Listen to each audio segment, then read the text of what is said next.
Kononnya. Dia.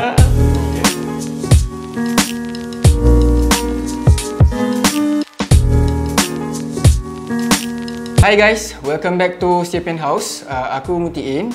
And hari ni aku nak share few things about berbasikal lah. So kalau nak tengok kan, aktiviti berbasikal tu dah semakin mendapat populariti lah dalam kalangan masyarakat kita. Kalau korang tengok sendiri, komuniti berbasikal tu pun dah makin berkembang. Kalau nak comparekan dengan 5 ke 8 tahun yang lepas. Lebih-lebih lagi kalau korang tengok sekarang ni macam musim PKP kan.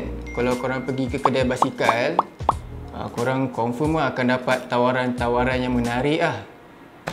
Ini aku belum cerita lagi isi aku dah start nak racun orang kan ni. Aku dah kayuh dalam 8 tahun dah lah.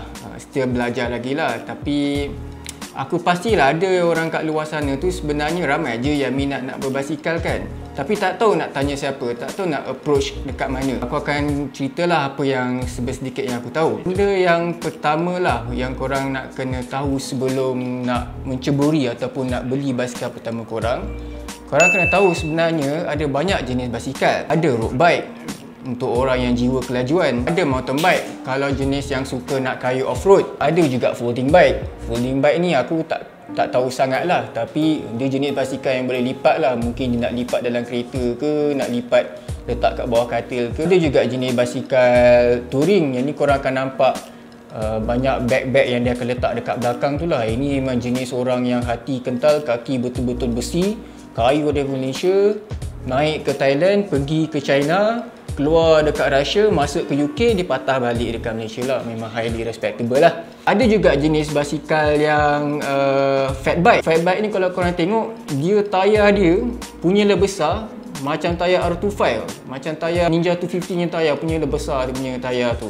Tapi kalau kaki korang kuat, korang kayuh basikal jenis apa pun pergi juga. Tak semestinya kalau korang kayuh road bike, korang akan lebih laju daripada orang yang kayuh motorbike. Aku pernah je tengok orang yang kayuh motorbike tapi dia boleh average 40-45. Dalam setiap kategori basikal ni juga, dia ada material-material yang berbeza. Ada basikal yang dibuat daripada karbon, ada yang basikal buat daripada alloy, ada basikal yang buat daripada titanium, ada juga steel bike. Tapi most commonly yang korang akan jumpa basikal ni, yang dekat kedai-kedai tu biasa dia akan datang sama ada dalam bentuk carbon frame ataupun alloy frame. So korang mesti tertanya apa beza antara carbon dengan alloy frame ni. Generally, kalau alloy bike ni dia akan lebih berat compare to carbon bike. Alloy bike ni dia lebih stiff. So kalau korang naik basikal alloy ni, memang korang akan rasa lah setiap gerutu yang ada dekat atas jalan tu. Kalau carbon bike ni dia lebih selesa. Dia lebih, orang kata macam ada ampun sikit lah. Generally juga kalau korang beli basikal yang frame carbon, dia akan lebih mahal lah compared to basikal alloy. Tapi kalau nak kira kan, kalau nak tengok pun sekarang ni basikal-basikal alloy pun not bad juga. Macam alloy Alice Sprint, Cannondale Cat 13, yang tu semua alloy bike yang quite good lah. Kalau korang boleh build, dia akan lebih ringan daripada few carbon bikes yang ada dekat dalam market sekarang. Selain pada tu, ada juga basikal ni kalau korang tengok, dia terbagi kepada dua kategori lah secara general. Ada frame-frame yang datang dalam bentuk aero frame, ada yang datang dalam bentuk endurance frame. Kalau aero frame ni biasanya dia kedudukan position rider tu dia akan jadi lebih agresif, dia akan lebih condong ke depan. So korang kena lebih fleksibel lah. Kalau compare to endurance frame, dia lebih selesa. Korang punya body position akan lebih upright. Okay, kalau korang biasanya beli aero frame ni dia akan lebih berat sedikit lah compare dekat endurance frame. Ada macam debatable point dekat sini antara korang nak pergi lightweight ataupun nak pergi aero. Korang boleh google lah, ada banyak je artikel-artikel yang cerita pasal advantage lightweight ke atau aero punya advantage. So, apa-apa pun secara general, kalau korang go for aero frame punya basikal, dia akan jadi lebih berat lah. Endurance punya frame, dia akan lebih ringan. Sebelum aku nak cerita pasal brand lah, korang kena tahu niat korang tu untuk apa. Macam contohnya, korang nak kayuh basikal tu lebih kepada leisure ke, korang nak lebih kepada social ke, nak buat networking ke, ataupun memang nak kayuh competitively, ataupun nak kayuh just because nakkan apa tu, nak kesihatan, nak build fitness. Kalau kau nak kayuh lebih kepada networking, kau nak buat social, takkanlah kau nak kayuh basikal bakul, kau nak mix dengan orang yang buat kayuh basikal 40-30 ribu. Macam kau nak kayuh competitively, tapi kau spend 2,000, 3,000 je. Boleh, bukan tak kata tak boleh. Tapi dia macam tak kena. Nak kaya competitively, at least adalah macam komponen-komponen yang macam minimum yang boleh sustain kau punya niat lah. Ada juga beberapa orang yang quote, cycling ni is the new golf. Tapi sekarang kalau kau tengok, ramai yang dah start mula kaya basikal, kan? Sebenarnya ramai juga orang tak tahu yang sebenarnya basikal ni ada saiz dia.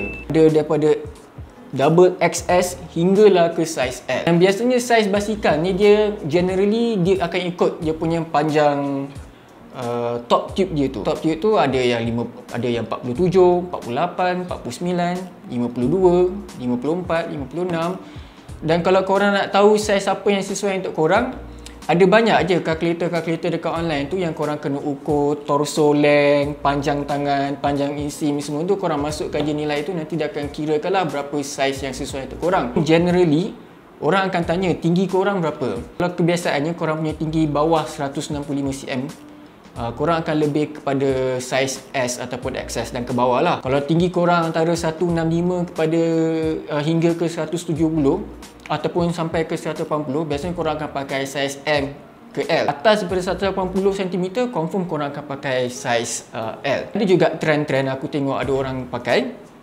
dia suka downsize satu tau. Contoh macam aku, tinggi aku 163, 164, tapi aku pakai saiz 49, top tube aku panjang 49 je, tapi aku akan panjangkan stem tu. Dulu orang kata macam kalau kau panjangkan stem tu, kau akan climbing lagi sedap lah.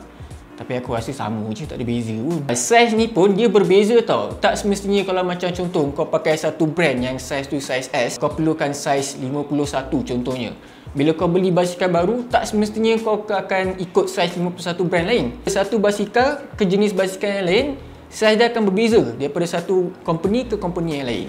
Cakap pasal saiz ni juga, dia sebenarnya satu point yang paling penting sekali yang korang kena tekankan. Sebab kalau korang salah saiz, korang kayu je, korang start duduk atas basikal tu je, korang akan rasa sakit. Setiap perubahan sentimeter yang korang buat kat basikal tu memang akan buat kesan yang besar lah daripada sudut dia punya keselesaan bila korang kayu dalam jarak yang jauh. Contoh aku bagi, bila kau kayu aeroframe, korang akan badan tu akan lebih condong ke depan. So most of the time, aku rasa bila korang kayu aeroframe, leher korang ni akan lebih mendongak ke atas tau. Korang tengok basikal TT, basikal time trial, korang akan nampak dia punya badan tu memang flat dan kepala dia akan dongak ke depan. Compare dengan orang yang kayu endurance bike, kalau korang tengok macam orang yang kayu dekat Litori Langkawi ke apa semua tu, badan dia lebih upright position. So dia tak perlu nak dongakkan kepala dia sangat ke atas. So kalau korang bayangkan korang turunkan stem tu, a few spacer tu je pun. Spacer tu aku rasa besar dia tak sampai pun berapa sentimeter pun. Kalau korang buang satu spacer tu pun, korang dah boleh rasa dah bezanya. Sakit tu akan datang dekat tengkuk lah, dekat bahu belakang, dekat pergelangan tangan dan sebagainya lah. That's why aku nak tekankan saiz tu sebenarnya sangat penting. Dan saiz tu juga akan menentukan efisien korang akan kayu basikal tu. Kalau korang nak kayu 100 km, korang nak kayu sampai 200 km, tapi kalau basikal tu tak selesa, halfway je korang akan berhenti. Ataupun lama-kelamaan korang baru je beli basikal tu, nanti korang akan start nak fikir beli basikal lain pula. Basikal ni dia ada banyak komponen tau. Kalau korang pergi kedai basikal, korang akan perasan ada satu kedai dia jual murah daripada kedai lain. Korang kena tengok basikal ni dia akan masukkan group set. Group set ni dia macam senang cerita dia punya gearing dia lah. Crank, dia punya derailleur depan, derailleur belakang, dia punya bottom bracket, dia punya shifter, brake dan sebagainya. Kadang kau tawar dengan kedai boleh bagi kau harga murah sebab dia akan campurkan group set ni tau. Contoh aku bagi, kalau kau kata basikal tu datang dengan group set 105, Shimano 105, sepatutnya crank tu akan jadi 105, brake tu akan jadi 105, gear depan, gear belakang akan jadi 105. Dia nak jadikan murah, dia akan letak kau punya brake, kau punya gear depan, gear belakang dengan korang punya shifter je 105. Tapi brake, crank dan sebagainya dia akan campur-campur dengan group set, dengan barang-barang yang lebih murah lah. Itu sebab dia boleh kurangkan harga. Korang kena perhatikan betul-betul bila korang nak deal dengan kedai pun, korang kena tengok juga. So kalau korang rasa video ni bermanfaat, korang komen lah kat bawah. Korang tanyalah apa yang korang nak tanya, nanti aku boleh jawab insyaAllah dekat next video. So sampai situ dulu video pada kali ini. Korang ingat, biar mati berdiri, jangan korang hidup melutut. Right. itu sahaja video untuk kali ini daripada Shaping House. Jangan lupa untuk saksikan video-video lain yang daripada Shaping House. So kalau anda sukakan video tadi, jangan lupa untuk like, share dan komen video tu. And jangan lupa untuk subscribe, kerana subscribe itu gratis guys. Assalamualaikum.